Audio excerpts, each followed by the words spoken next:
welcome everybody from wherever you're tuning into this broadcast. My name is Professor Tim Campbell. I'll be talking today about the University of Northampton Doctor of Business Administration program.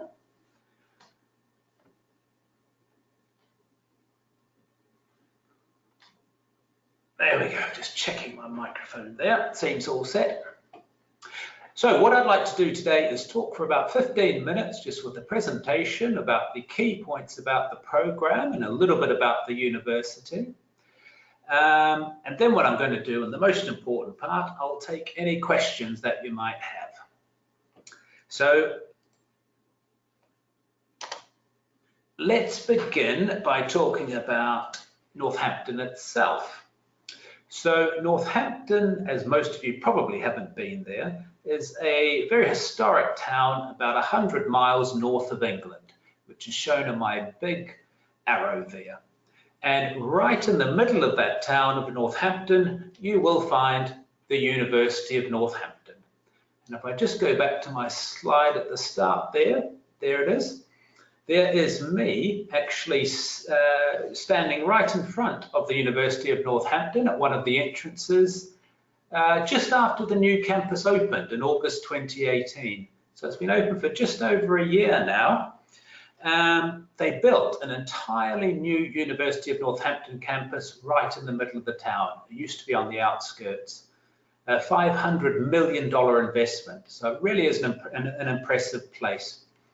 And at the university, in this building here called the Senate Building, on one of the floors, you find the research student space, which is the photo on the right there. And that's the space where any doctoral student can go and spend time at the university and do their work there. So for you guys, all as overseas students, you're welcome to go to the campus at any stage you like, and there will always be somewhere there that you can work. Just a little bit more about the university itself. These sorts of things you'll read on the university's website anyway, so I've just pulled a few key points out. And the first is that education in Northampton dates back to the 13th century, so an awfully long time ago. But the University of Northampton's modern origins begin in about the 1920s to what it is today, 100 years later, the University of Northampton. There's about 14,000 students and about 1,500 staff. In terms of rankings, there's only two government-run rankings. One is called the Research Excellence Framework and one is called the Teaching Excellence Framework. And the University of Northampton is awarded a gold star on the Teaching Excellence Framework, which is very important because it's a very good measure of the quality of its teaching. You're ranked as either a gold, a silver, or a bronze. And my third point there is that the university has been shortlisted for 3 years in a row for the Business School of the Year category. And there are more than 120 business schools in the UK. To be shortlisted, you need to be the top 6, and Northampton managed that 3 times in a row. So I've just pulled out a couple of sort of highlights, if you like, from the university and the business school there. But as I say, do have a look at the university's own website and get all the information about the history of the university and much more besides. Because what's most important for us, of course, is I want to talk about this Doctor of Business Administration program that is run on campus, but of course also in the United Arab Emirates, or workshops in the United Arab Emirates, which is what you guys will be interested in. Now, the first question I get when asked about the Doctorate of Business Administration is, what is a doctorate? And a doctorate is what we call a terminal degree, or what's often called a terminal degree. That means it's your highest level of study. There are some small exceptions, some very specialist postdoctorate certificates and things, but generally speaking, a doctorate is the highest level that you will study at. Bachelor's, master's, and then for the very in-depth and advanced study, you're at the doctoral level. And at doctoral level, we have 2 types of doctorates. One we call professional doctorates, and they're for people who are primarily engaged in a profession. So the one that you're probably most familiar with would be when you get ill, you go to your doctor, who will be a medical doctor, an MD. So that's a professional doctorate for those in the medical field. We also have professional doctorates for engineers. They can do a doctorate of engineering.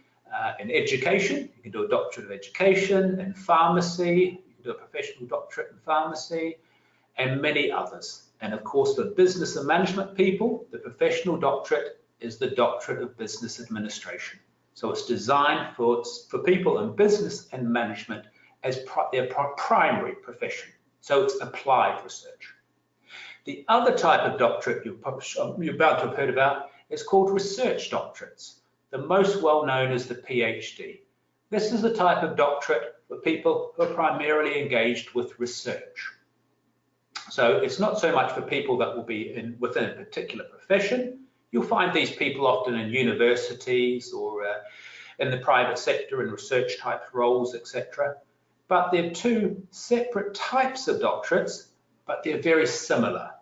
It's just the applied nature of them that differs. Professional doctorates are applied to a particular profession. Research topics are more general and can just be more theoretical. So that's a little bit about what doctorates are. So PhDs and DBAs, a professional doctorate and a research doctorate, they are academically equivalent. They are on exactly the same level. In the UK system, they're called level 8 degrees. And as I said, they're actually very similar. They are both research-based degrees. It's the outcomes that differ. And I'll talk a bit more about that later. And importantly, of course, both confer upon the bearer the title of doctor. So, of course, officially to be called a doctor, you should have a doctorate. So whether that's a professional doctorate or research doctorate, you will be able to, of course, use that title. Just one more word on this. I know there's a lot of words on this slide, so I'll read it out, but I think it's a really useful quote from allbusinessschools.com, just that further tells you what the difference between a PhD in business and management and a doctor of business and management is. So I'll read it out. So PhD programs in business focus intensively on preparing candidates to conduct highly specialized scholarly research. They focus on the development of new theory in management, economics, and related fields. Most PhD and business administration graduates lead to careers as university researchers and professors, or as senior researchers in business and government. The DBA, on the other hand, the DBA programs focus on the application of theory rather than on the development of new theory. The Doctor of Business Administration, by virtue of its focus on application of theory, has a more practical application in managerial settings than a PhD. So I think it makes the distinction quite nicely. And the fact that those doing a DBA program, when you do your actual research, you need to actually research something that will have a practical impact on business and management. PhD people, not so much. It could just be a theoretical contribution. Also be aware that there are plenty of PhD people who work in industry as managers and consultants and whatever. And there are plenty of DBA graduates who work at universities. So it's not a cut and dry rule. It just gives you an idea of the difference between the two.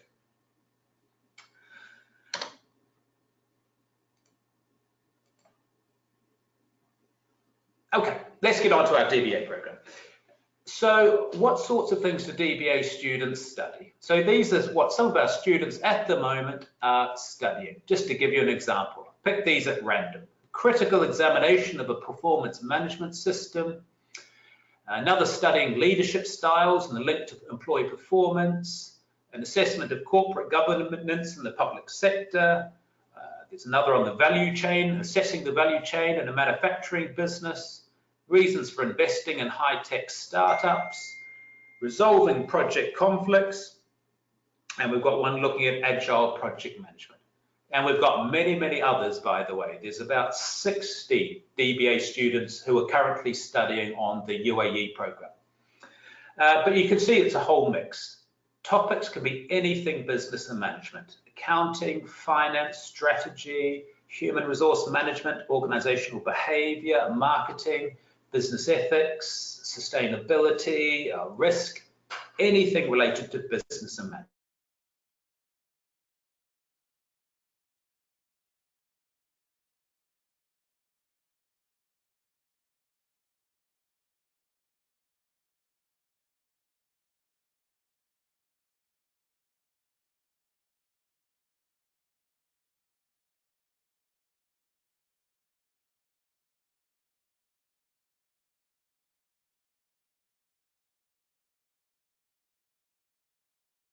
June. Now that's the start of the workshop. Bear in mind, applications will close about 2 months before that date. So basically the start of April.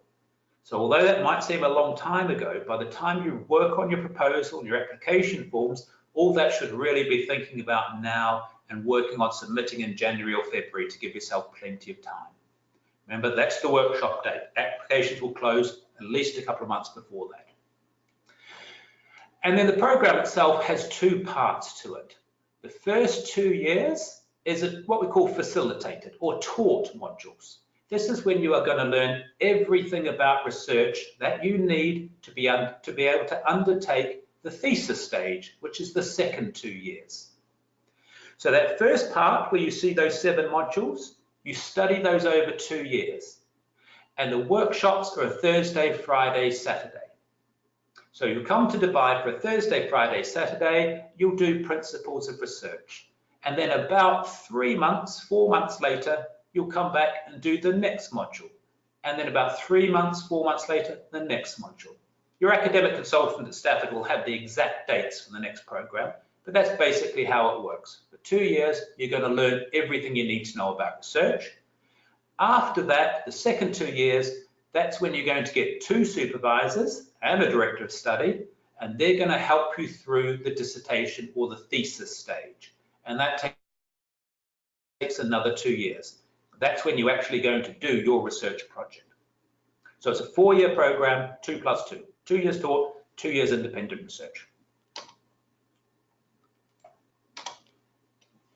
The sorts of assessment that you do for this facilitated modules can include anything. Essays, there's presentations, producing a portfolio, a short research report, all sorts of different things. There are no exams, but of course the expert professors that you have for each of those modules will tell you exactly what they require to be as an assessment.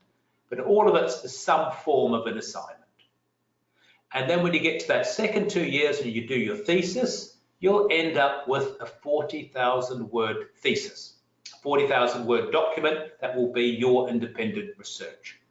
And then that's assessed by what's called a viva voce, which is just an oral examination. So once you submit it, you'll go to Northampton. That's the only time you actually have to go to the campus. This is when you'll go there and you'll sit in a room with an internal examiner from the university, an external examiner, which will be somebody from a different university, and then a chair. And then you will orally defend your thesis.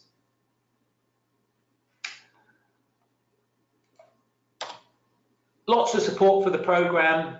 There's the international DBA program leader, and when you go through the application process, you'll have an interview where you will meet Dr. Hala, who is the international program leader.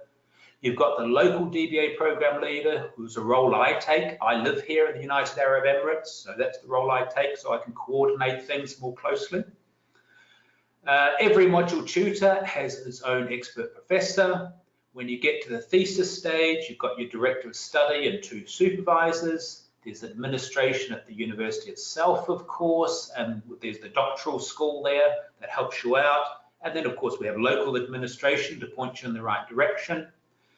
Every module you study on the program has its own what we call the Northampton Integrated Learning Environment, or NILE.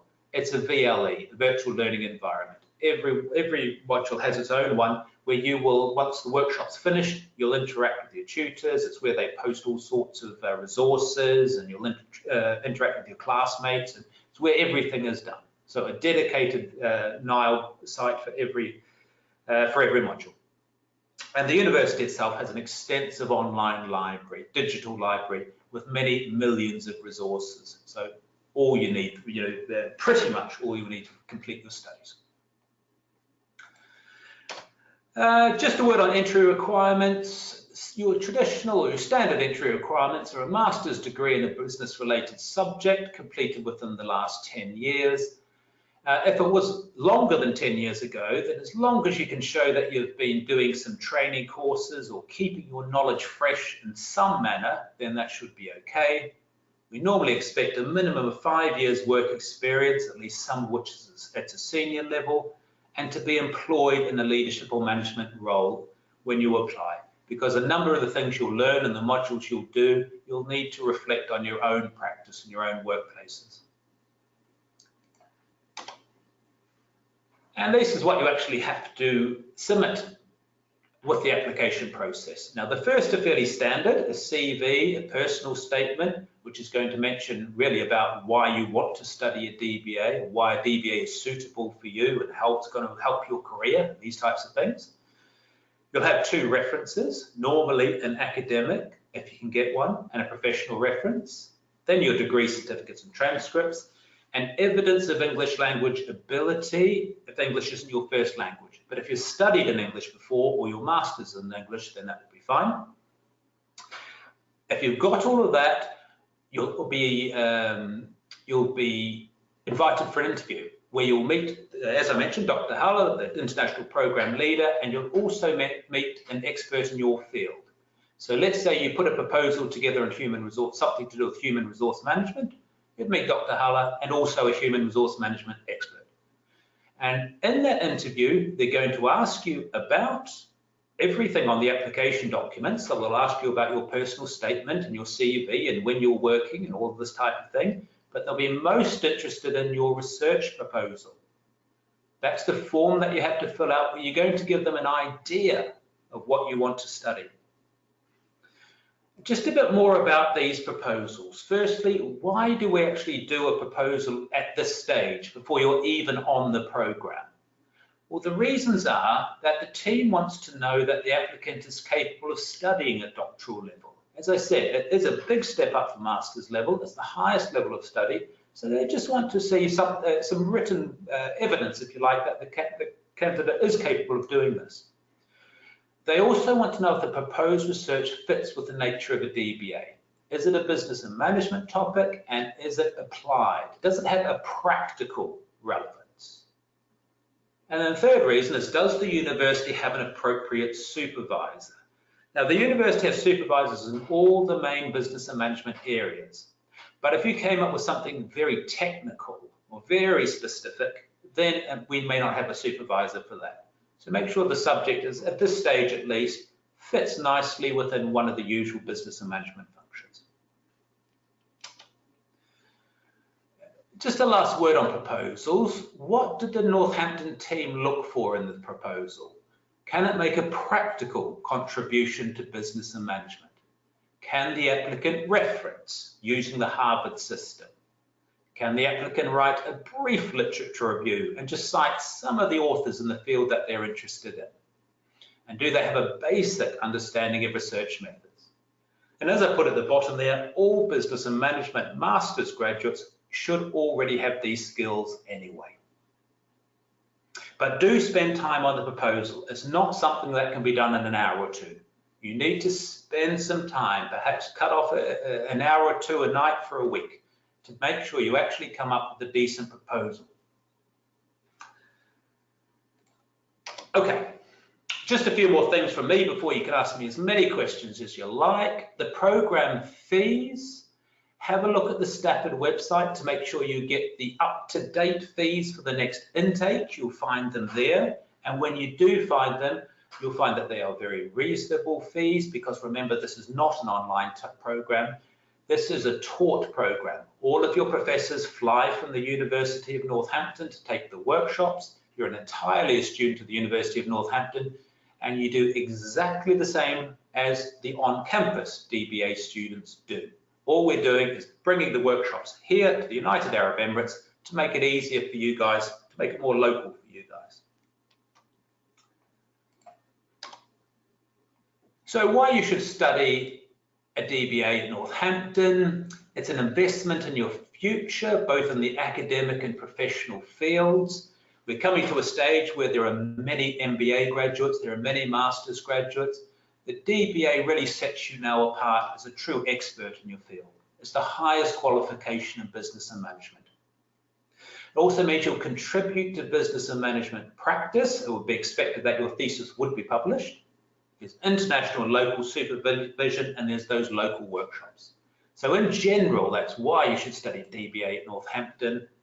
A last word from me is completion of the Northampton DBA will set you apart as an expert able to lead and manage at the highest levels. You'll have made a unique contribution to your field and developed outstanding analytical, critical, creative and reflective skills so needed in today's business world. For those of you who want to get to the very top levels of business and management, you perhaps want to look at consultancy, who want to look at training, who want to set up their own businesses, all of these types of things suit the DBA. Okay, I think I made pretty good time. 20 minutes, that's not too bad. Let's get to those questions there. And the easiest way for me to answer your questions is if you use the question box on the right there. And I'm going to bring them out now so I can see them. Here we go.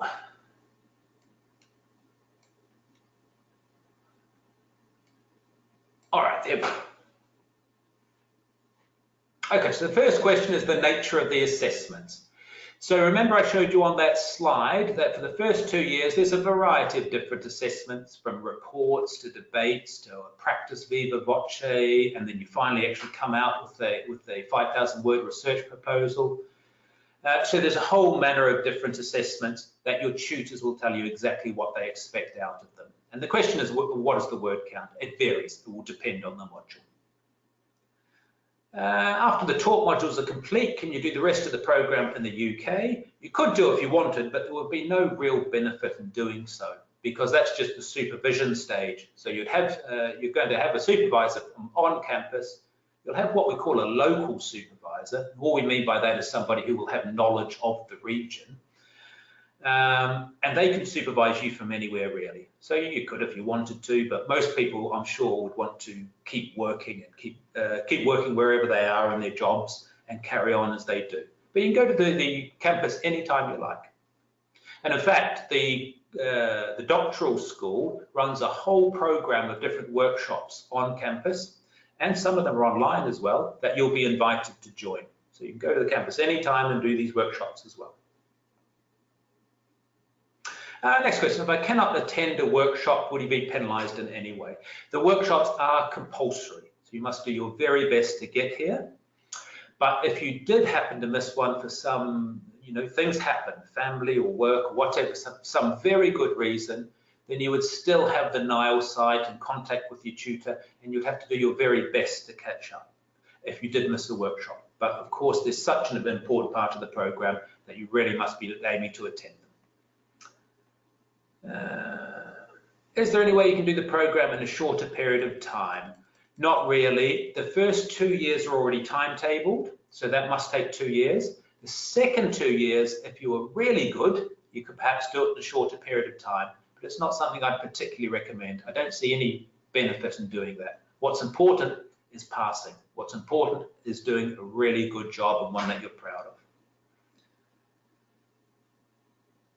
Can I go to the UK to attend workshops there, or must you attend in the UAE? No, it's important that you attend here in the UAE with your intake and with your cohort. Although you will have opportunities to interact with with the on-campus cohort, particularly on some of the modules and online, it's expected that you stick with your intake. What else have we got here?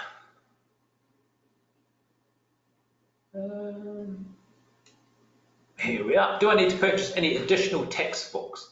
The DBA, you don't really use many textbooks. The vast majority of it is journal articles and professional, various other bits of literature. So there are very few books involved. But if you do need one, you'll be able to access the e-books through the library. So you don't need to purchase anything additional.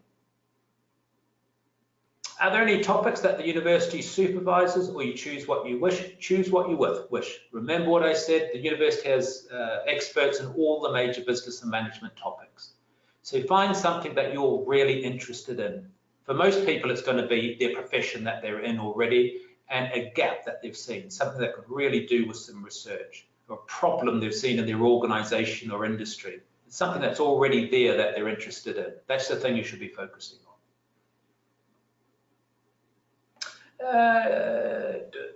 Completed a master's degree 13 years ago. Will you be able to apply for the program? Yes, you will, as long as you've done some training courses that show you've kept your knowledge up to date. Will you be able to meet your supervisor here in the UAE? When you get to the second part, it's possible your local supervisor could live in the UAE, but they could live anywhere. But it's really not that important, meeting face-to-face with your supervisors. We get so much done through Skype and through all of these other lovely bits of communication we have these days. So possibly, and I know a number of the students do go on campus so they can meet face-to-face with their on-campus supervisors. So it's up to you to arrange meeting face-to-face with your supervisors. That's fine. But as I say, it's all with the communication technology we have these days. It's very easy just to pick up the phone or get in touch with Skype. What's the duration of each module? It's about 3 to 4 months, but if you have a look at the DBA timetable from that your academic consultant Stafford will give you, you'll get the exact dates of when the workshop for one module is and when the assignments are due. So you'll be able to see from that. I stopped my DBA studies at another university. Can I get exemptions for the modules completed? Not really, because DBA programs aren't like MBA programs where they're fairly much the same no matter where you go. Depending on the university, DBAs can be quite different. So it's very hard to map modules. So let's say you did one module at one university, it's hard to get credits for that unless you've got a very similar module running at the new university you're doing. And I wouldn't really propose that that was a good idea anyway. You're best to start from the start. So you go through all of those modules sequentially, and then you're ready for the thesis stage. Will the degree state online distance learning? Definitely not. Remember, this isn't an online degree. It's a taught degree, part-time degree. The nature of the interview, as I mentioned in the presentation, the interview will ask you primarily about the research proposal, but also a lot about why you want to study a DBA, where you're working, these types of things. And I think that's it. The last question, are there any additional expenses besides the fees? No, the only thing you would need to pay for is to get yourself here to Dubai for the workshops and for your accommodation. The actual fees, everything else is included. So it's just that transport you need to be thinking about as well.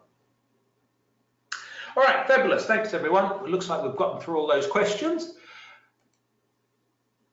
If you need to contact me, there you go. You can get me through those details there if anything comes to you afterwards. All right, fabulous to talk to you all. I hope very, very much hope that I'm going to see you all at the next intake of the Doctorate of Business Administration program. I'll be there at the first workshop. So thanks for listening, everybody. Any questions, let me know. Otherwise, bye for now.